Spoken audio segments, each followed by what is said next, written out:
So welcome to, this is Positive Futures, and this is a community venture started by Jan Gomez and Jill Brown. So we've got Alex with me. So Alex, we're just going to talk a little bit about Positive Futures. Yes, yeah. Just a bit about what they do Yeah. and kind of your role in that.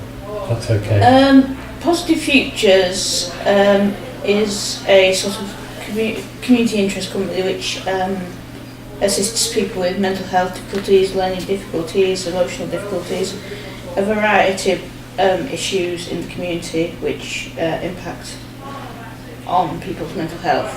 We hope that we provide a supportive, safe environment for people to be themselves and to get the right support they need in a social setting. Great. So what kinds of things do Positive Futures offer? We offer lots of different groups. We do lots of different things, from bike maintenance, knitting groups, formal courses to build. So Positive Cycles is a branch of Positive Futures. The idea behind Positive Cycles is we started off by doing bike maintenance, so you were there at the very beginning, Alex, weren't you? I was, yes, yeah. So what kinds of things have you been doing in terms of bike maintenance? I've been cleaning the bikes, I've been helping with volunteers to strip bikes down, including chain changes and gear changes and sort of wheel removals, things like that. Yeah. Fantastic. And the idea behind it is, so all the money raised through the cycling arm, which is basically we do repairs, so people can bring their own bikes in to have their bikes repaired, and we will do that for them for a small donation. We do free puncture repairs. Obviously that's free, so if people want additional work, we can do that work and they'll give a donation. The second element is that people can bring their bikes to us and we will repair it with them, so we will teach them how to do their own repairs. And the third element, which is the latest element, which is creating what we call legacy bikes. So each bike will be donated, so we use steel bikes, those bikes are donated to us, we strip them down, have them shot blasted and repainted a very specific colour, purple frame and yellow forks. Each of those bikes will then be dedicated to the memory of somebody who's taken their own life in a unique serial number across the frame. So Legacy Bike 001 is our first bike, so this is the bike we've just stripped down. The bike, as I've said, will be dedicated to the memory of somebody who's taken their own life.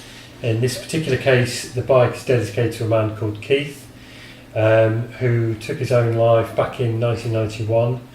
And his story was that Keith was profoundly deaf, and what they would call now deaf without speech. He was a bricklayer, and he had 5 children, and he took his own life in his mid-30s. And so this bike is dedicated to his memory.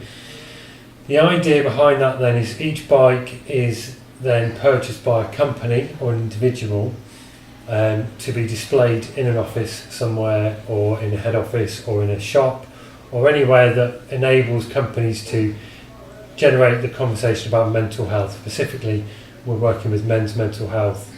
So it's a very new venture, and we have an arm of the charity that does fundraising. So Legacy Bike 001 will then be used to go from Blackpool to Berlin next year as a way of raising funds.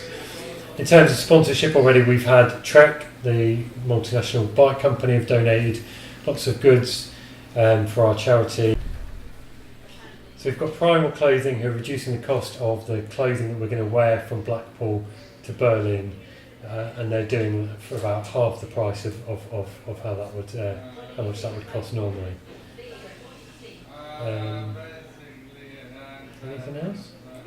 I can't think of anything. It's just that we're on Facebook and social media as Positive Cycles. If anyone wishes to like or spread the word about us. Yeah. Or donate bikes, of course. So the 2 bikes we've got so far, one was donated by Rob O'Neill, and the second bike we've just stripped down was donated by Graham Lowe, who's our resident artist. So that's the other part of Positive Futures, is they have an art class. Yes. And Graham does art with various people on a Thursday morning. Yeah. Podcast.